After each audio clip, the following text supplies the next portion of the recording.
René Clair vous présente l'émission. Mesdames, Messieurs, vous allez assister à la représentation d'une pièce écrite il y a 111 ans par un auteur célèbre et qui n'a jamais été jouée jusqu'à ce jour. La pièce s'appelle « Une larme du diable » et son auteur, Théophile Gautier. Théophile Gautier, dans le feu de ce génie abondant qui lui permit d'écrire une œuvre dont l'édition complète se montrait à plus de 300 volumes, ne limita pas cette fantaisie à des scènes dialoguées entre les principaux personnages du drame, non. Rien ne coûtait à ce jeune présomptueux. Et ici, non seulement le diable parle, mais aussi Dieu le Père, son Fils et la Vierge. Et il s'y trouve d'autres rôles encore plus difficiles à distribuer à des acteurs, comme celui de la brise, de l'arc-en-ciel, de la fumée ou de la goutte d'eau. Par quels artifices aurait-on pu représenter au théâtre des êtres, des choses ou des substances aussi dénuées de pesanteur et qui ne prennent corps que grâce au prestige de la poésie? Il a fallu attendre jusqu'à ce jour pour imaginer ces artifices. Et c'est la radio qui nous en fournit le secret. Quant à la scène où nous allons monter notre spectacle, c'est la meilleure que l'on puisse trouver. Celle où tous les miracles et les féeries se jouent. Cette scène, c'est votre propre imagination. Nous vous demandons cependant de nous aider un peu, car notre tâche est difficile. Oubliez un instant vos préoccupations d'aujourd'hui, vos projets de demain, le cadre même où vous vous trouvez au moment où je vous parle. Voulez-vous un conseil? Faites comme je fais moi-même. Éteignez cette lumière trop forte. Vous avez entendu? Éteignez cette lumière. Croyez-moi, le plaisir que nous espérons vous donner serait gâché si les murs qui vous entourent empêchaient votre esprit de se rendre au rendez-vous aérien qui lui est fixé par l'auteur depuis si longtemps. Pensez que la pièce qui va se jouer et qui attend depuis 1839 d'être présentée au public n'a pas eu de chance. Donnez-lui en une. La lumière est éteinte? Merci. À ceux qui n'ont pas suivi mon conseil parce qu'ils étaient trop paresseux pour se lever de leur siège, je demande une dernière faveur. Dès que ma voix se taira, qu'ils ferment les yeux. S'ils ne le font pas, ils ne comprendront rien à ce qui va se passer. Les yeux fermés, tout leur semblera clair. Il faut, vous le savez, un peu d'obscurité pour les actes de magie ou les séances de spiritisme. Et puisque votre imagination est la scène où va se jouer notre pièce, cette scène doit être vide et prête à recevoir les décors les plus fantastiques. Nous commençons. Dans l'ombre, j'évoque une ombre, celle de l'auteur, Théophile Gautier. Théophile Gautier, êtes-vous là? Faites un petit effort, cher maître barbu, et permettez-nous de vous entendre. Si je vous dérange, je m'en excuse. Ce n'est pas ma faute, c'est la vôtre. Vous avez écrit dans cette comédie un rôle pour l'auteur, pour vous-même. Et qui d'autre que vous pourrait le tenir? Nous allons jouer Une larme du diable. Oui, c'est une œuvre de vous. Oui, je sais, vous en avez tant écrit.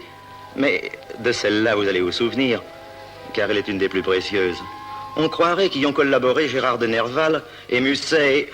Non, ne vous fâchez pas, ne partez pas. Je viens de nommer deux de vos contemporains que notre époque place très haut. On croirait même y pressentir Giraudoux. Oui, Jean Giraudoux. Vous ne l'avez pas connu sur Terre, mais vous pouvez le connaître à présent, que sa voix comme la vôtre a l'inflexion des chères voix qui se sont tues. Croyez-moi, mon bon maître, les vivants ont grand besoin d'être distraits par des féeries à notre époque. En souvenir de votre jeunesse, consentez à jouer votre rôle.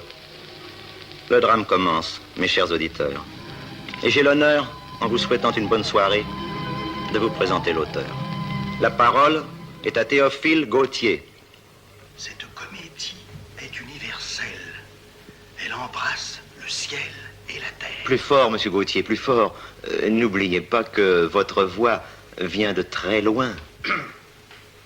Cette comédie est universelle. Elle embrasse le ciel et la terre. Chaque partie de la création y joue son rôle, depuis l'étoile jusqu'à la pierre, depuis l'ange jusqu'au lapin. La cloche y a une langue. Les bêtes y parlent comme des personnes, et les personnes comme des bêtes. Il n'y a que moi, l'auteur, qui ne dise rien, je ne vois pas pourquoi. Car si humble que je sois, je pense que je puis me mêler à la conversation. Chut! Nous sommes dans la chambre d'Alix et Blanche-Flore. J'ai beau travailler, ma sœur, je n'aurai jamais fini de broder cette chape pour le Saint-Jour de Pâques. Je t'aiderai, ma très chère Alix. Et avec la grâce de Dieu, nous arriverons à temps.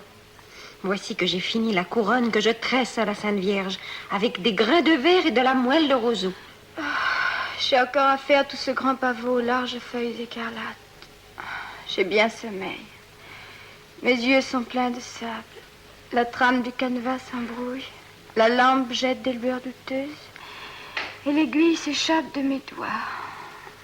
Je m'endors. Ici l'auteur. Je vous annonce l'entrée d'un nouveau personnage. C'est l'ange gardien d'Alix. Mon enfant, mon Alix, c'est moi, Azraël. Tâche de te réveiller. Tu n'as pas fait ta prière ce soir. Pater noster, qui es in celis. Je m'en vais te délasser et te coucher, ma petite Alix. Tu rêves tout debout. Après, je me déshabillerai moi-même et dormirai à mon tour. L'ange gardien contemple la jeune fille qui se déshabille. La voilà presque nue. On dirait une des statues d'albâtre de la cathédrale, à la voir si blanche et si diaphane. Elle est si belle que j'en deviendrais amoureux, tout ange que je suis, si je continuais à la regarder plus longtemps. Ce n'est pas la première fois que les fils du ciel se sont épris des filles des hommes. Voilons nos yeux avec le bout de nos ailes. Bonne nuit, Alix. Blanche-Fleur, bonne nuit. Elles dorment dans leur petit lit virginal, comme deux abeilles au cœur d'une rose. Soufflons la lampe et remontons là-haut faire notre rapport au Père éternel. Frère, Azraël, attends encore un peu. C'est un deuxième ange gardien qui parle, celui de la sœur d'Alix, Blanche-Fleur. N'as-tu pas remarqué comme la pauvre Alix avait ses yeux tout rouges à force de travailler? Je veux lui achever son pavot, afin qu'elle ne se fatigue plus la vue, et que Messire Yvon, le chapelain, puisse mettre sa chape neuve à la grand-messe du jour de Pâques. Je le veux bien, Misaël, mais prends garde à te piquer les doigts avec l'aiguille.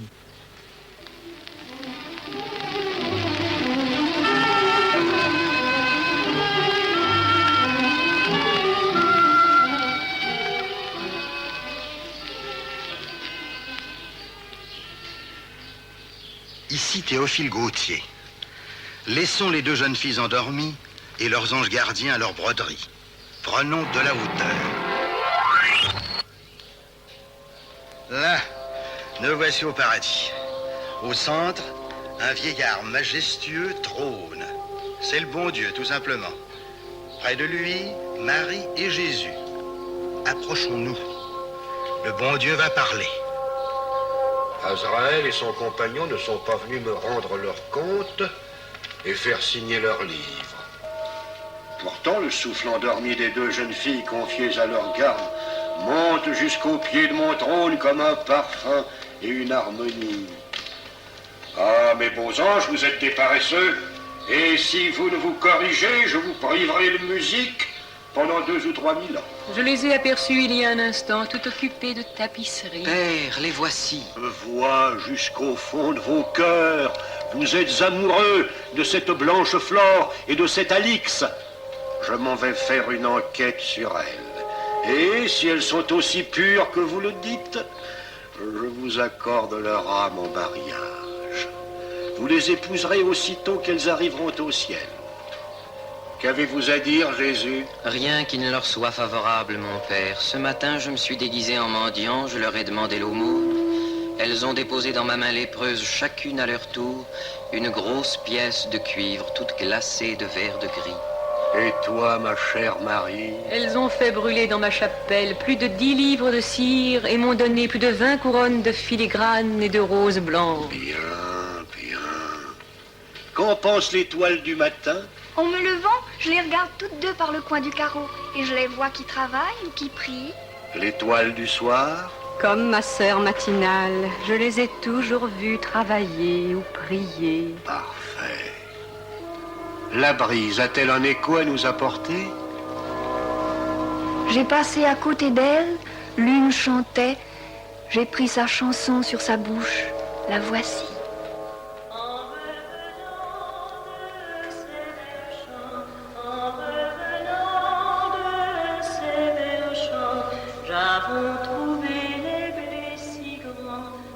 oiseaux féminins fleurissant devant Dieu. C'est le mois de mai, c'est le joli mois de mai. Quand vous couchez votre enfant, Il n'y a rien à dire. Azraël et Misaël, vous les épouserez. Ce sont deux âmes charmantes. Allons, mes trônes, mes principautés, mes dominations, entonnez le cantique des cantiques et réjouissez-vous, puisque voici deux créatures aussi vierges que Marie, ma bien-aimée.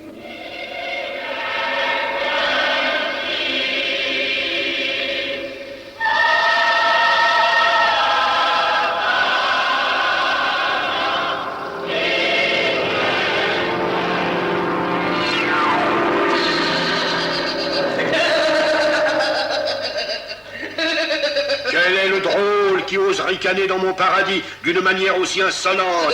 C'est moi, vieille barbe grise. Moi, Satanas, le diable, comme on dit. Ce qu'il y a de plus grand après toi, le gouffre après la montagne. Que faisait mon portier Saint-Pierre avec ses clés? Où avait-il la tête de te laisser rentrer ici pour nous empester de ton odeur de soufre? Saint-Pierre n'était pas à sa loge, il était à se promener. Il vient grâce à moi si peu de monde ici que sa charge est une vraie sinécure. Beaucoup d'appelés, peu d'élus. Il y a dans ton paradis, il n'y a que des mendiants, des imbéciles et des enfants morts à la mamelle. On y est en bien mauvaise compagnie. Chez moi, c'est bien différent. Ce ne sont que papes, cardinaux, empereurs, rois, princes, dames de haut parage, prêtres, savants, courtisanes, saints du calendrier, la société la plus réjouissante du monde, et l'on ne saurait en trouver une meilleure. Je ne sais à quoi il tient mon bel ange roussi, que je ne te précipite à 100 000 lieues au-dessous du 9e cercle d'enfer, et que je ne t'y fasse river avec des chaînes de diamants. Père éternel, tu te fâches, donc tu as tort. Maudit, pourquoi as-tu fait lorsque j'allais ordonner à mes anges de chanter le Te Deum? Par mes cornes et ma queue, vous faites vous autres beaucoup de vacarme pour peu de choses, et en cela vous ressemblez beaucoup au roi de la terre. Vous voilà bien fiers pour deux âmes de petites filles que je n'ai pas seulement essayé de tenter, comptant bien qu'elles ne reviendraient tôt ou tard, et cela sans que je m'en mêle. Vous êtes bien fanfaron, monsieur du diable. Parions, Seigneur Dieu, que je l'ai fait tomber en péché mortel d'ici avant 2 jours. Que veux-tu que je parie avec toi, mécréant? Si je perds, je vous rendrai les âmes de 50 de vos saints qui sont à cuire dans la grande chaudière. Et si tu gagnes? Une goutte d'eau, messire Dieu. Une goutte d'eau, car j'ai soif. J'ai soif. Et l'écho de l'éternité répète. Une goutte d'eau. J'ai soif. J'ai soif. J'ai soif. Satanas quitte le paradis. La Vierge Marie est tout émue. Le voilà parti. J'ai peur qu'il ne réussisse. Parlons d'autre chose. À quoi allons-nous passer la soirée, hein? Sainte-Cécile. Seigneur. Si vous nous jouiez un air, que vous ensemble, mon bon roi David danserait pendant ce temps-là pas de sa composition? Que vous jouerais-je? Du Mozart ou du Cimarosa, à votre choix.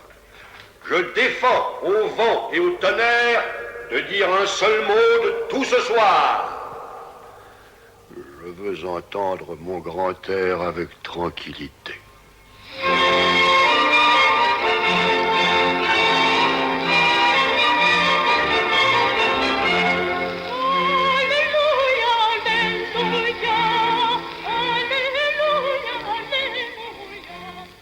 Le lendemain, à l'aube, dans la chambre d'Alix et Blanche-Flore, Satanas n'est pas encore là, mais il ne tardera pas à se faire entendre. Écoutons ce que disent les deux sœurs. In nomine Patris et Filii et Spiritus Sancti. Amen. Elles achèvent leur prière, les chères petites. Tiens, il me semble que je n'avais pas terminé le grand pavot aux feuilles écarlates. Est-ce que tu n'as pas travaillé après que j'étais couchée, Blanche-Flore? Non, ma sœur. C'est étrange. Ouvrez-moi la fenêtre. Je suis votre chat.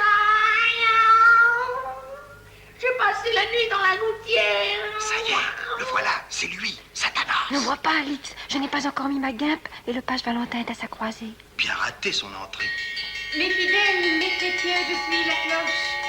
Écoutez ma petite voix d'argent et venez à la messe du bon Dieu dans votre église paroissiale. Dépêchons-nous, nous n'arriverons jamais à temps. La messe est pour 6 heures, nous avons encore un grand quart d'heure.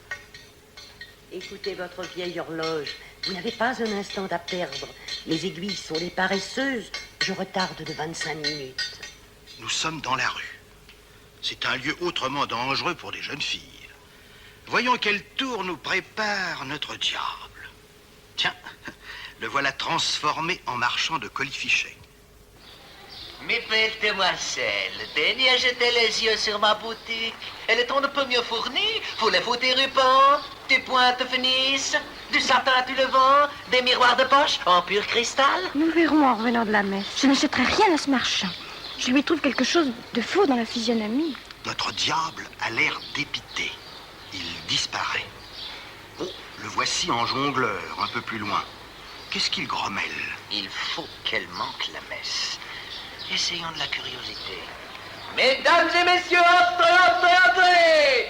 C'est ici et non autre part que l'on trouve véritablement les 7 merveilles de la nature. Pour un pauvre sol marqué, vous verrez autant de bêtes étranges que l'on vit Marco Polo en ses voyages, tels coriflons, caprimulges, coqs cigrues, cigales ferrées, oiseaux bridés, caméléons, basiliques, dragons volants, singes verts, licornes, ânes savants et autres, tout ainsi qu'ils sont portraits sur la pancarte ci-contre. Entrez, entrez, entrez! Cela doit être bien curieux. Ne nous arrêtons pas. Elle passe. Le jongleur disparaît, furieux. Mais quel est ce jeune seigneur qui s'approche de nos jouvencelles? C'est encore lui. Corbacco. Je n'ai jamais vu 2 si charmantes demoiselles. Elles valent à elles 2 les 3 grâces et ensemble Madame Citérée, la mère des amours. Mesdemoiselles, cette rue est pleine de ribauds et de croquants. Daignez accepter mon bras, l'on pourrait vous affronter. Il n'est pas besoin. Et ne prenez tant de soucis. Nous voici au portail de l'église.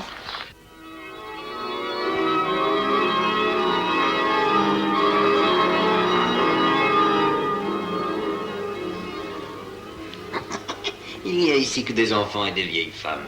Ceux qui ne sont pas encore et ceux qui ne sont plus. Les enfants qui marchent à 4 pattes et les vieillards qui marchent à 3. Voilà donc ceux qui forment ta cour, ô Père éternel. Tout ce qui est fort, tout ce qui est grand dédaigne comme moi de te rendre hommage. Par les boyaux du pape, j'oubliais de prendre de l'eau bénite. À peine Satanas vient-il de tremper ses doigts dans la conque d'ivoire que l'eau bénite s'est mise à fumer, à siffler, à monter, à bouillir, comme si le bénitier était une chaudière. Dominus Bobiscum. Et comme spiritu Toutou, du vrai latin de cuisine. Le bon Dieu n'est pas difficile. Mais avisons à ce que font nos péronnelles. Libera-nos a malo. Délivrez-nous du mauvais, ainsi soit-il. Il paraît que l'on s'occupe de moi, chère Blanche-Flore.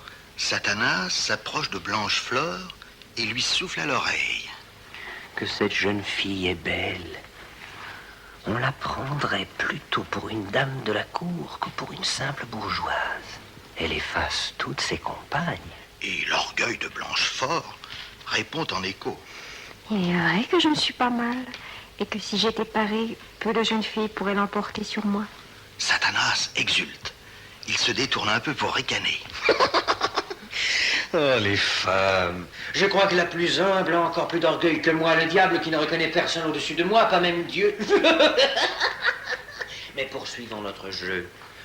Tous les hommes ont les yeux fixés sur Blanche-Flore, cette jeune fille si belle. Et si elle voulait pour amant ou pour mari le fils du comte, elle l'aurait, très certainement.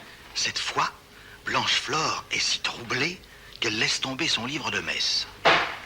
Et déjà, Satanas se préoccupe de sa sœur. Il se loge dans la boucle d'oreille d'Alix. Il la fait parler. Voici ce que dit la boucle d'oreille. Je suis faite avec l'or le plus fin et par le meilleur orfèvre. On croirait qu'il a pris un rayon de soleil, qu'il l'a forgé et arrondi en cercle, tant je suis luisante et jolie. Et puis, Je mords par son lobe de corail la plus charmante oreille qui se soit jamais enroulée comme une coquille de nacre près d'une tempe transparente et sous de beaux cheveux noirs. Cette petite sotte d'oreille s'empourpre de plaisir. Mais, mesdames et messieurs, ce qui se passe en ce moment est extraordinaire. Se détachant d'un vitrail, Saint Bonaventure se projette comme une ombre sur le col d'Alix et l'interpelle. Alix, prends garde. Satanas bondit. Saint Bonaventure, ce n'est pas de jeu. Père éternel, tu triches. Ce n'est pas honnête. Tu devais me laisser agir. Et Saint Bonaventure intervient. Tu prends la mouche hors de propos. C'est la réfraction du soleil à travers les vitraux. À d'autres. Le soleil n'est pas de ce côté. Et les autres ombres se projettent tout en sens inverse. Allons. Bonaventure, remonte à ta fenêtre. Et replace-toi dans ta chape de plomb. Sur l'ordre du Père éternel, Saint Bonaventure remonte dans son vitrail. Et Satanas s'en prend à nouveau à Blancheflore. Mais cette fois, sous les traits du fils du comte. Mademoiselle, voici votre missel qui était tombé à terre. Il est tout fripé et tout taché.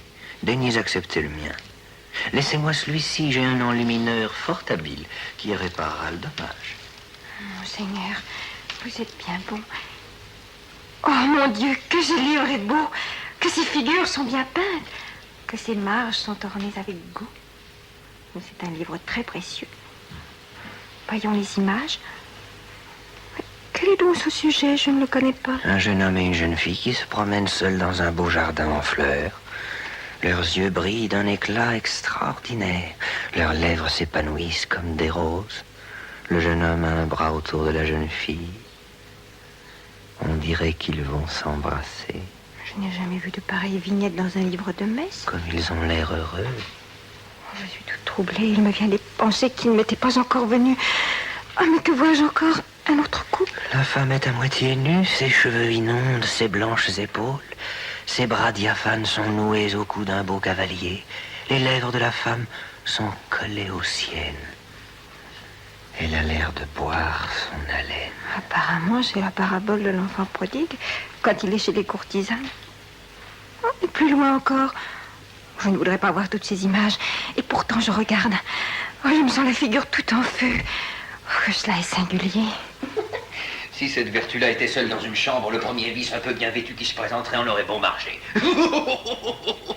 Les trois pauvres petites vertus théologales ne sont réellement pas de force à lutter contre 7 gros gaillards de péchés capitaux.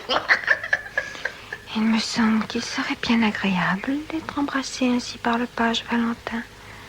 Il a les dents si blanches et les lèvres si roses.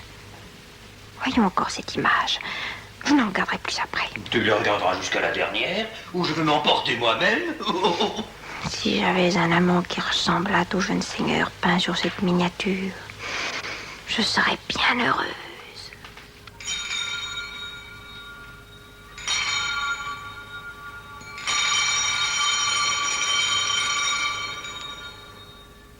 En cet instant précis, le prêtre présente aux fidèles la Sainte Hostie, ce qui a pour résultat immédiat de faire décamper au plus vite Satanas. Blancheflore se ressaisit. Mais est-ce que j'ai dormi et rêvé? Où est donc le livre que je tenais tout à l'heure? Tu cherches ton livre? Le voilà à tes pieds. Mon Dieu, pardonnez-moi la coupable distraction que j'ai eue pendant votre sainte messe. Il s'est passé en moi quelque chose qui n'est pas naturel. L'air que je respirais m'enivrait comme du vin. Des images impures dansaient devant mes yeux. Je ne me suis jamais sentie ainsi. Du haut du ciel, le Père éternel regarde Blancheflore. La pauvre enfant. Misaël, descends lui dire que je lui pardonne.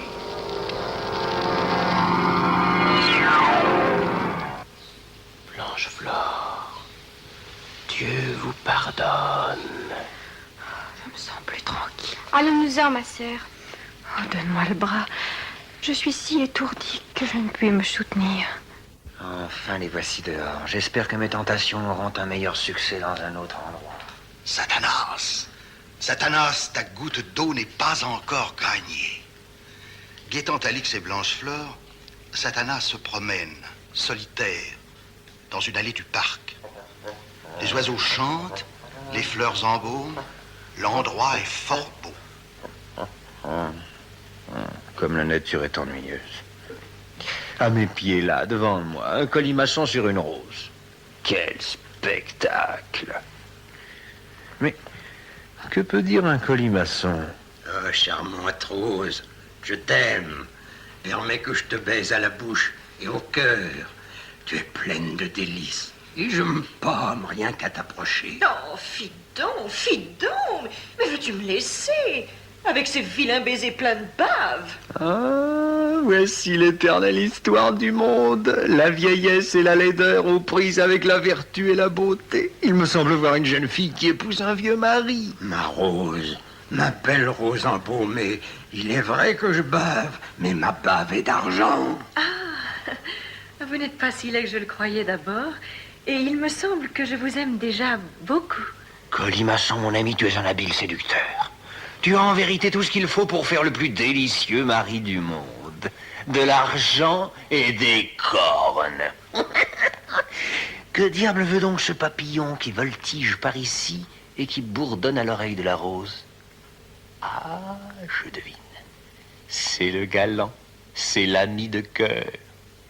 Aussi, il faut convenir qu'il a un peu meilleure façon que l'autre.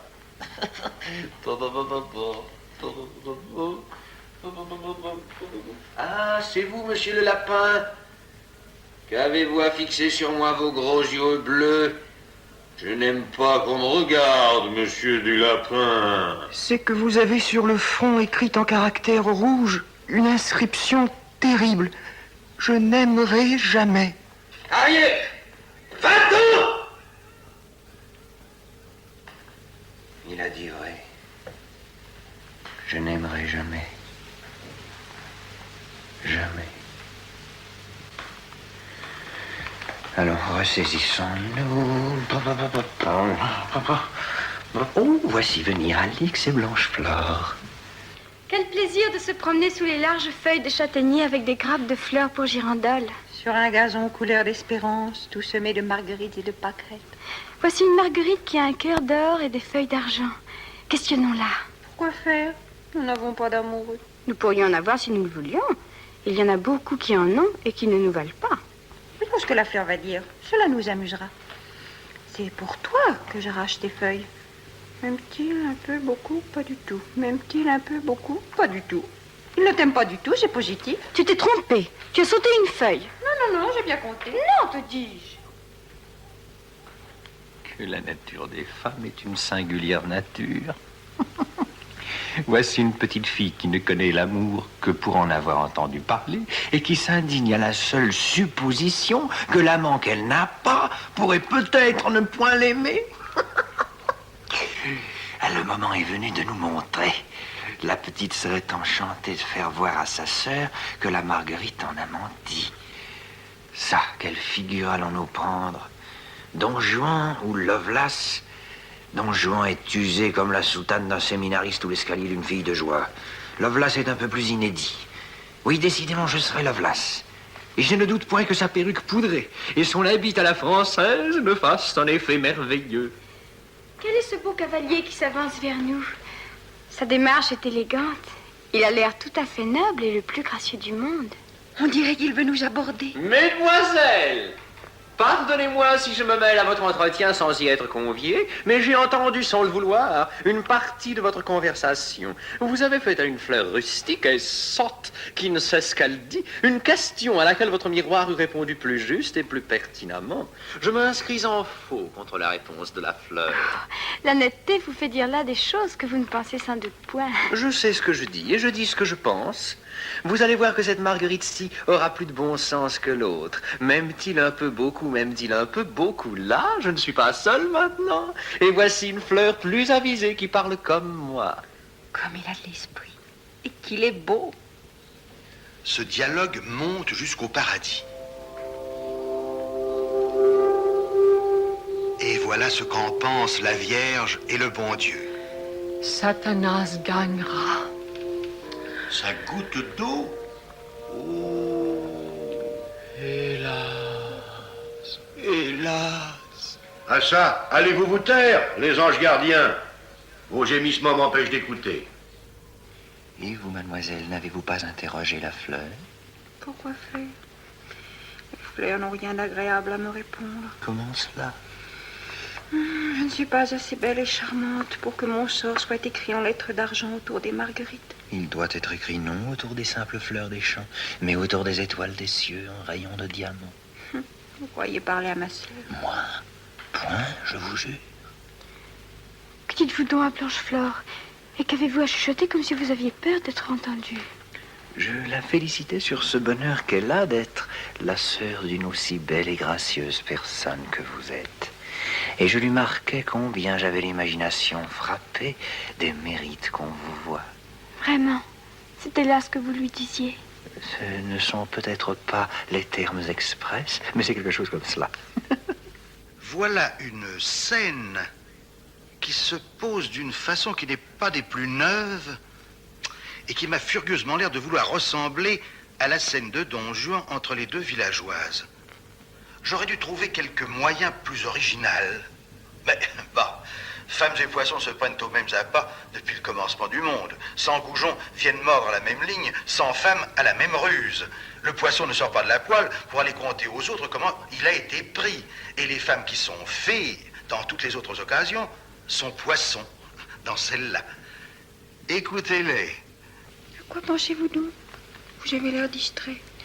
Je pensais à ceci, que si j'étais vous, je n'oserais sortir ainsi dans les bois sans voile. Pourquoi? De peur que les abeilles ne brisent mes joues pour des roses et mes lèvres pour une grenade en fleurs. Vos dents ont l'air de gouttes de rosée et leur pourraient donner le change. Oh, les abeilles ne voleront pas sur mes lèvres. Les abeilles peut-être non, mais bien les baisers.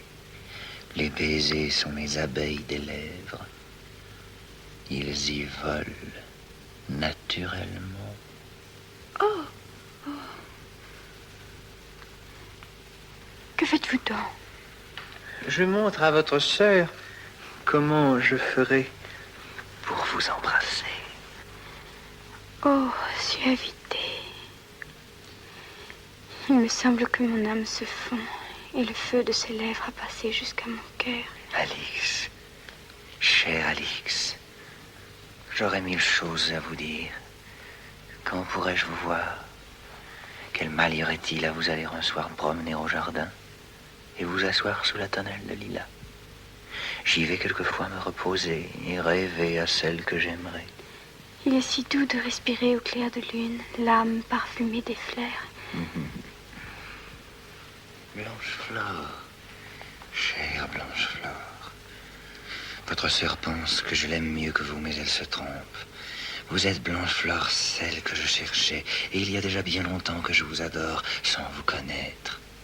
C'est singulier, mais je suis avec vous comme si vous étiez un ancien ami. Et quoi que ce soit la première fois que je vous vois, vous ne m'êtes pas étranger. Je reconnais votre figure, votre son de voix. J'ai déjà entendu ce que vous dites. En effet, nous sommes de vieilles connaissances. Alix, chère Alix, je suis fils cadet de l'empereur de Trébizonde. J'ai 6 coffres pleins de diamants et d'escarboucles. Je puis, si tu le veux, décrocher 2 étoiles du ciel pour t'en faire des boucles d'oreilles. Je te donnerai pour collier un fil de perles qui ferait le tour du monde. Je couperai un morceau de soleil pour te faire une jupe de brocart. Et la lune nous fournira de la toile d'argent pour la doublure. Oh, rien de tout cela. Mais un baiser de ta bouche. Oh, précieuse innocence. Il fallait prendre les diamants. Le baiser n'en eût pas été moins savoureux. L'or et la femme s'attirent comme l'ambre et la paille. Je t'aime tant. Que dis-tu, Blanche-Flore? Je t'aime tant que je voudrais être toi pour ne te quitter jamais. Ange du ciel, perle d'amour, rougeur de la rose, couleur du lait, oh miel et sucre, oh tout ce qu'il y a de pastoral et de charmant au monde. Cinname, manne distillée, fleurs des prairies, noisettes des bois, oh vert pomme et bleu de ciel. On ne peut pas dire 2 mots de galanterie à ces diables de femmes qu'elles ne vous condamnent aux galères d'amour à perpétuité. Tu voudrais être moi, jeune enfant, Tu ne me ressembles guère en cela. Et il y a longtemps qu'il m'ennuie d'être moi. Oui, Alix? Je me donnerai à toi pour l'éternité. Tu rencontres plus juste que tu ne penses, Alix. Pour l'éternité. Il ne s'agit pas ici de l'éternité des amoureux, dont il en faut tenir 24 à l'année, mais d'une bonne et belle éternité du bon Dieu, sans commencement ni fin. Jouis du haut de la colline, d'un point de vue délicieux. Oui? Je regarde coucher le soleil. Je donne un baiser à la nature. La nature est en effet une chose fort agréable, et je vais indubitablement devenir un de ses plus assidus adorateurs. Au coucher du soleil sur la colline, au lever de la lune dans le berceau de lilas. Mes divinités, une affaire de la plus haute importance exige que je vous quitte. Adieu ma colombe aux yeux bleus, adieu ma gazelle aux yeux noirs, adieu mon idéal, adieu ma réalité. Adieu mes infantes, je baise vos petits pieds mignons et le bout de vos mains blanchettes. Serviteur! Il a vraiment les dents superbes. Ce sera un excellent mari. Il a les ongles les mieux faits du monde. C'est un homme de grand mérite. La chambre d'Alix est Blanche-Flore. Satanas entre. Je ne connais pas de métier plus fatigant au monde que de faire semblant d'être amoureux, si ce n'est de l'être réellement. J'aimerais autant être cheval de louage ou fille de joie. Oh, j'en ai la courbature. Mais les affaires sont en bon train, la goutte d'eau est presque gagnée. Et je crois que d'ici à peu, je ne serai plus réduit à boire ma sueur salée pour me rafraîchir. Disposons toutes choses pour la réussite de notre projet. Asmodée. Asmodée. Ah, ça, chien de boiteux! Est-ce qu'il faudra que je t'appelle 3 fois? Plaît-il, Seigneur? Pourquoi tardais-tu tant à venir?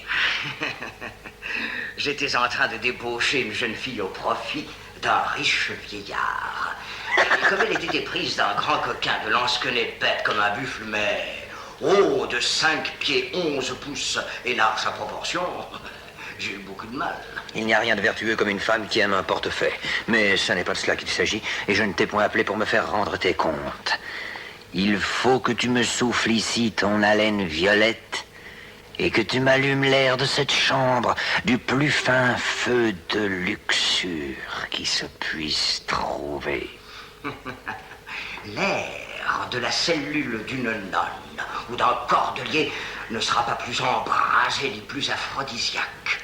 Du bitume, du soufre et de l'esprit de vin. C'est ce qu'il faut, que tout soit en rite dans cette petite chambre virginale, jusqu'aux murailles et au plancher, que les armoires se trémoussent, que les fauteuils se tendent les bras et tâchent de se joindre homocentriquement, que les peaux se démènent pour dégager leurs anses, se prendre au col et s'embrasser à la bouche. Qu'un désir plus ardent que le feu de Saint-Antoine prenne au ventre quiconque dépassera le seuil de cette porte. Vous voyez cette petite flamme couleur de punch qui voltige ça et là? C'est la même que j'ai soufflée autrefois dans l'alcôve de Messaline. Si elle s'arrêtait une minute sur le cadavre d'une vierge morte depuis 1000 ans, on verrait aussitôt sa poussière s'agiter lubriquement et son ombre devenir plus coquette et plus libertine que feu la reine Cléopâtre en son vivant.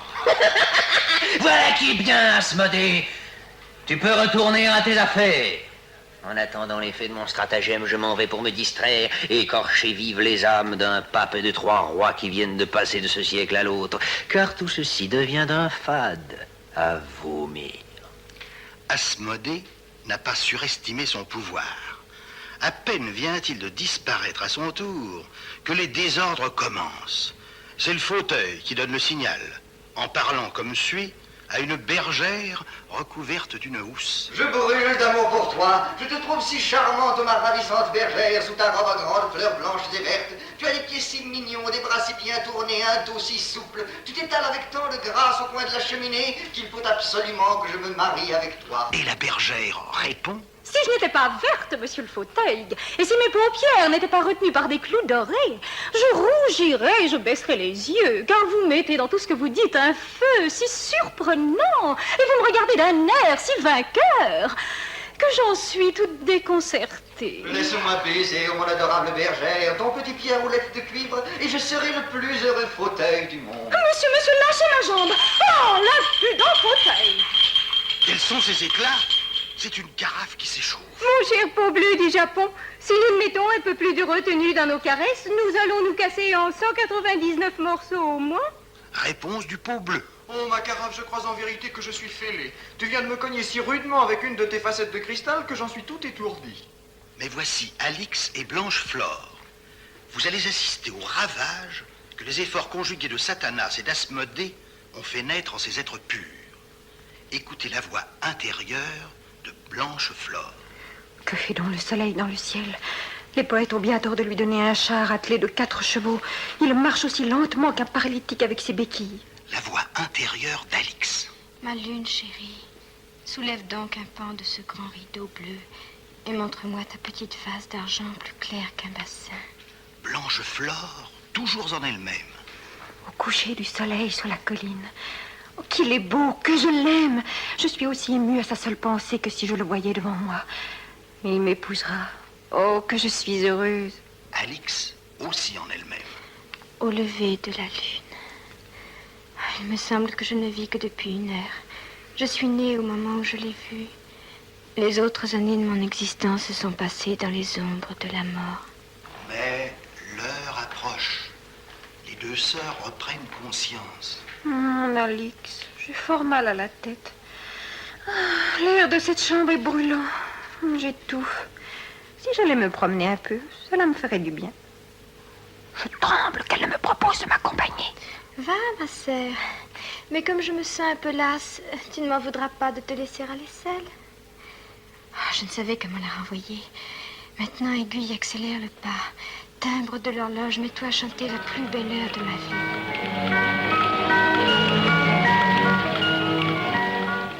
Tandis que Blanche Flore se hâte au rendez-vous, Satanas arrive tout essoufflé.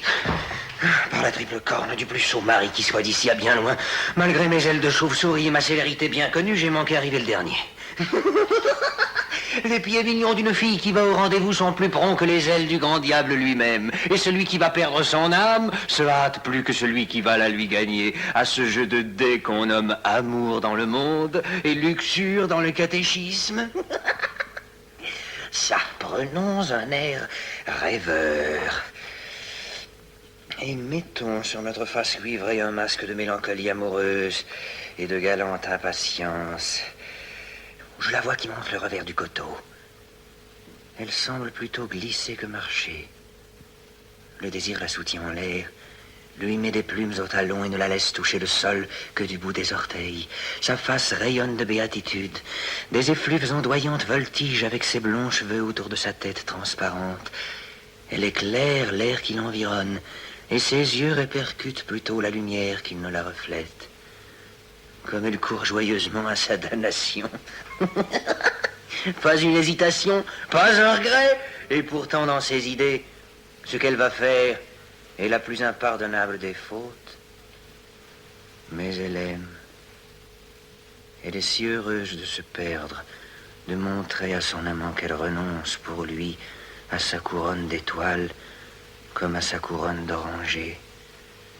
Bien peu d'âmes comprennent ce plaisir ineffable et profond de se fermer les portes du monde et les portes du ciel pour se cloîtrer à tout jamais dans l'amour de la personne aimée. Cette âme qui va être à moi tout à l'heure est une de ces âmes. En vérité, pour son premier amour, elle méritait de rencontrer mieux. Et j'ai presque regret de prendre celle qui se donne si franchement, si noblement, sans arrière-pensée, sans précaution. Elle ne m'a même pas demandé mon nom. Elle ne veut savoir de moi que mon amour.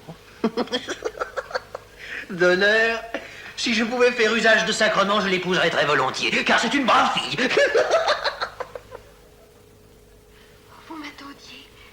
Elle met cependant pas l'heure, Et il me semblait comme à vous qu'il était plus clair. Oh, cher cœur, vous m'attendiez. Je vous attends depuis l'éternité. Et sitôt que vous veniez, je vous attends toujours. Vous dites là ce que j'ai pensé en vous voyant pour la première fois. J'ai pensé que vous aviez bien tardé à venir. C'est que nous étions faits l'un pour l'autre. C'est que nos âmes sont jumelles et accourent d'un bout du monde à l'autre pour s'embrasser et se confondre.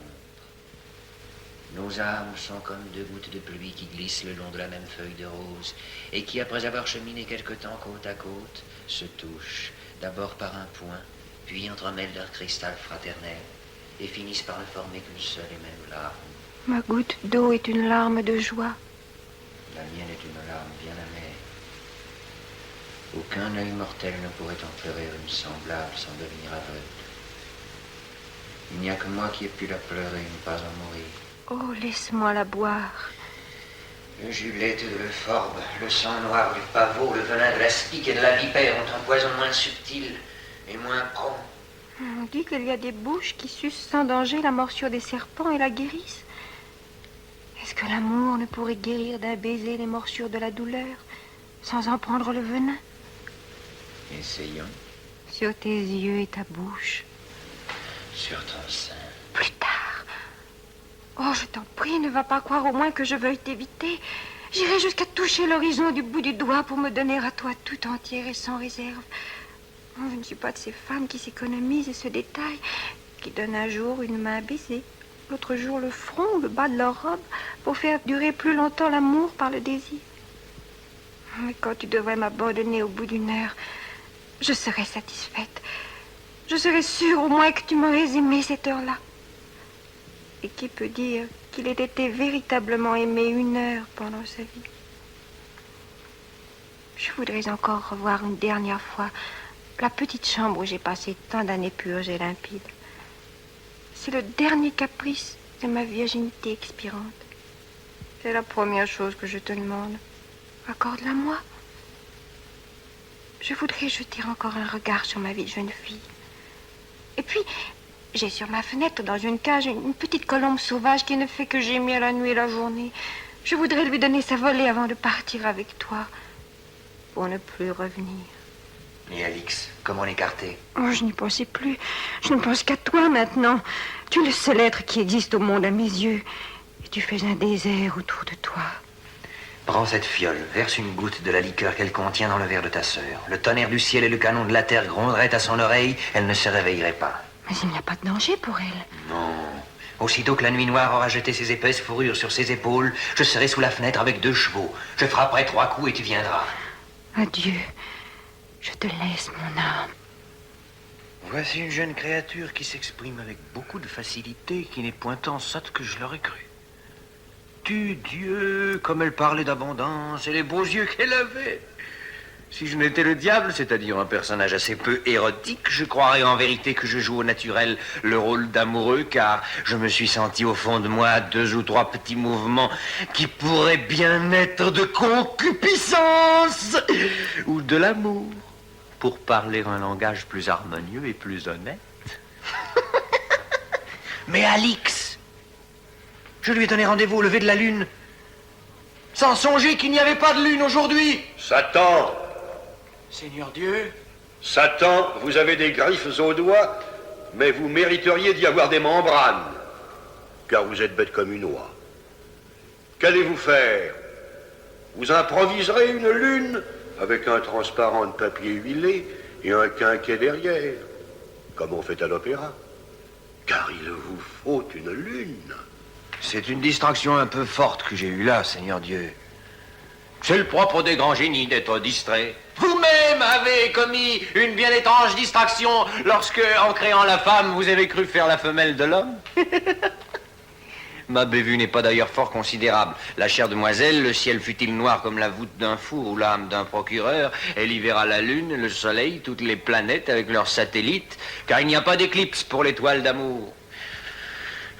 Cependant, je serais bien aise que le soleil eût la complaisance de s'enfariner la physionomie. Pour ce soir, seulement. Diable, nous ne sommes pas en carnaval pour qu'on se déguise ainsi. Je ne puis déranger mon soleil comme cela. Je ne l'ai fait qu'une fois, en faveur de Josué. Mais je m'en vais pour te montrer que je suis un ennemi généreux. Créer tout exprès un météore de la couleur et de la forme de la lune. Car je veux voir la fin de cette comédie. Et je ne veux pas faire manquer le dénouement pour si peu. Tiens, voilà ton météore. Oh, je ne sais comment vous remercier de votre obligeance, Seigneur Dieu. Mais si vous avez jamais de l'amour pour quelqu'un, je vous promets de ne pas le tenter.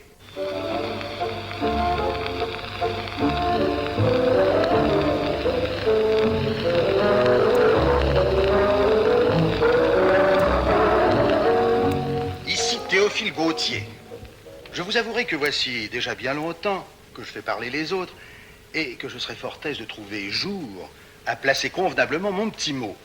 Ce rôle de récitant, pour utile qu'il soit, est un peu étriqué. J'étouffe littéralement dans la peau de ce mince personnage. Je regrette, mes chers auditeurs, d'interrompre cette émission, mais Monsieur Gautier semble fort embarrassé. Je suis en effet entré dans un cul-de-sac dont je ne puis sortir.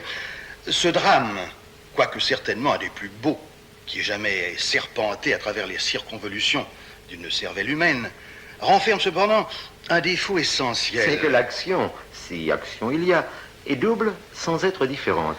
Je n'aurais dû mettre qu'une jeune fille au lieu de deux. Vous vous seriez évité, Monsieur Gautier, une foule d'apartés et un tas d'imbroglios plus inextricables les uns que les autres. Mais j'ai cru naïvement que si une faisait bien, deux ferait 2 fois bien. Vous espériez des effets très agréables à cause du contraste. Je m'étais promis de faire un portrait circonstancié des deux créatures. On vient d'entendre une scène d'amour entre Satan et Blanche Flore. Pour continuer cette action bicéphale... Il faut qu'il arrive maintenant une scène d'amour entre Alix et Satan. Ces deux fils d'intrigue tordus ensemble sont comme des spirales qui montent en sens inverse dans le même diamètre et qui se rencontrent forcément à de certains endroits.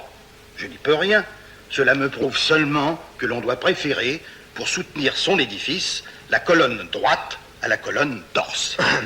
Maintenant, mes chers auditeurs, Monsieur Gautier réclame votre indulgence pour la scène qui va suivre. Et si vous trouvez qu'elle a beaucoup de ressemblance avec l'autre, ne vous en prenez qu'à l'amour et non pas à lui. L'amour est extrêmement monotone de sa nature et ne sait conjuguer qu'un seul verbe, qui est le verbe amo. J'aime, ce qui ne serait pas très récréatif pour ceux qui l'écoutent, mais qu'y faire? Nous verrons bien. Voilà, Satanas est dans le jardin. Alix ne vient pas. Perdrai-je mon pari? Je n'ai plus que 2 heures devant moi et réellement c'est peu, tout diable que je suis. Il faut quelquefois des mois entiers à ces virginités-là. Est-ce que Blanche-Fleur aurait eu déjà le temps de lui verser le filtre? Cela ne me ferait pas mon compte. Mais j'entends son pas plus léger que le pas d'un oiseau. Je sens son odeur plus douce que l'odeur des violettes. Alix! J'avais peur que vous ne vinssiez pas. Je suis toute tremblante.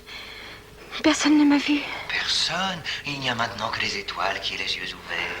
C'est la première fois que je sors la nuit. Qu'est-ce qui vient de remuer derrière nous? C'est le vent qui lutine quelques feuilles, ou un sylphe qui revient se coucher au cœur d'une rose. Pardonnez mes folles terreurs. Je ne devrais craindre que de ne pas être aimée de toi. Si tu n'as que cela à craindre, tu peux être plus brave qu'Alexandre ou César. Vous m'aimez donc? Si je t'aime. Vous le dites. Je voudrais vous croire et je ne le crois pas. Hélas, vous ne m'aimez donc pas, puisque vous ne croyez pas ce que je vous dis. Je vous aime. Le croyez-vous? Aie foi en moi, comme j'ai foi en toi. Je ne le peux pas. Quelque chose me crie au fond du cœur que je me perds, que tu n'es pas ce que tu parais être, que tes paroles mentent à tes pensées. Je vois bien briller dans tes yeux une flamme surnaturelle, mais ce n'est pas le feu du vin, ce n'est pas le feu de l'amour, ce n'était pas ce regard que j'avais mis dans les yeux du bien-aimé que je rêvais. Et pourtant, il me plaît bien mieux. Je sens qu'en marchant vers toi, je marche vers un précipice. Et je ne puis m'arrêter, et je ne le voudrais pas. Mais qui es-tu donc pour avoir une telle puissance? Oh, quelqu'un de bien malheureux. Qui es-tu donc pour te dire malheureux étant sûr d'être aimé? Je ne te dirai ni qui je suis, ni quel est mon malheur. Aucune langue humaine ne pourrait donner une idée de ce que je souffre. Aucune oreille ne doit entendre mon nom. Je commence vraiment à penser ce que je dis. Oh, beauté, ton effet est aussi puissant sur les diables que sur les anges. Qu'il te suffise de savoir que jamais femme n'a été aimée par un homme comme tu l'es par moi. Oh, ta voix est bien la voix des paroles que tu dis. Je te crois maintenant. Il y a dans ta personne quelque chose de fatal que je ne puis définir, qui m'effraie et me charme. On lit sur ton front un malheur irréparable.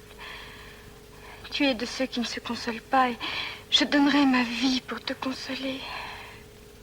Je voudrais être un ange, car il me semble que ce n'est pas assez pour toi d'être simple fille des hommes. Et du haut du paradis, la Vierge Marie assiste à cette scène. Satanas s'attendrit visiblement. Il vient de poser sur le front de cette jeune fille un baiser aussi chaste que s'il était sorti du collège depuis 15 jours. Satanas s'attendrit. Que va-t-il dire? Oh, délicieux souvenir des voluptés du ciel. Rien n'échappe à l'œil du bon Dieu. Je vois d'ici se former dans le coin de l'œil de Satan une perle qui vaut mieux que celle de Cléopâtre. Azraël, rendez grâce au hasard de ce que Satan soit d'humeur platonique aujourd'hui. Prenez la coupe de diamant et descendez vite, recueillir cette précieuse larme. Elle tremble au bout de ses cils et va bientôt se détacher. Pendant qu'Alix est dans les bras de Satanas, Je t'adore. Je suis à toi.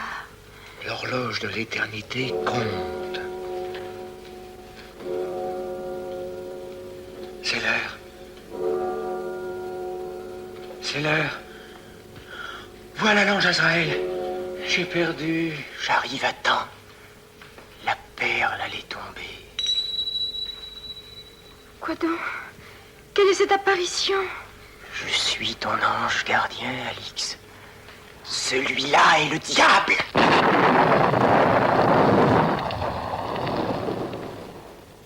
Minuit, elle est sauvée.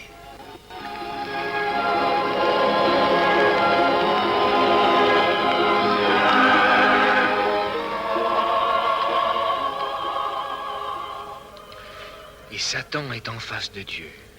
Satanas, vous avez été autrefois le plus beau de mes anges et celui que j'aimais le mieux. Tout déchu que vous êtes, vous conservez encore quelques vestiges de ce que vous avez été. Et vous n'êtes pas totalement méchant. Cette larme que j'ai fait recueillir dans une coupe de diamants sera pour vous un breuvage précieux, dont l'intarissable fraîcheur vous empêchera de sentir les flammes dévorantes de l'enfer. Elle vaudra mieux que la goutte d'eau que vous demandiez. Vous, Azraël et Misaël, allez retirer du monde les deux âmes que vous aimez et les épouser sur le champ, de peur qu'il n'arrive malheur, car Satanas est un séducteur très habile et il ne sera peut-être pas toujours aussi bon diable que cette fois-ci. Allons, Satan, un dernier mot. Oh, si je pouvais demander pardon de ma révolte. Oh non. Non, non. Jamais. Il s'enfuit et la Vierge Marie reste seule avec le bon Dieu. Pauvre Satanas, il me fait pitié. Est-ce que vous ne le laisserez pas revenir dans le ciel? L'arrêt est irrévocable, chère Marie. Je ne puis pas me parjurer, comme un roi de la terre. Il a tant souffert, laissez-vous fléchir. Vous qui êtes si bon, Comment pouvez-vous supporter cette idée qu'il y ait quelqu'un d'éternellement malheureux par votre volonté? Dans quelques 100 000 ans d'ici, nous verrons.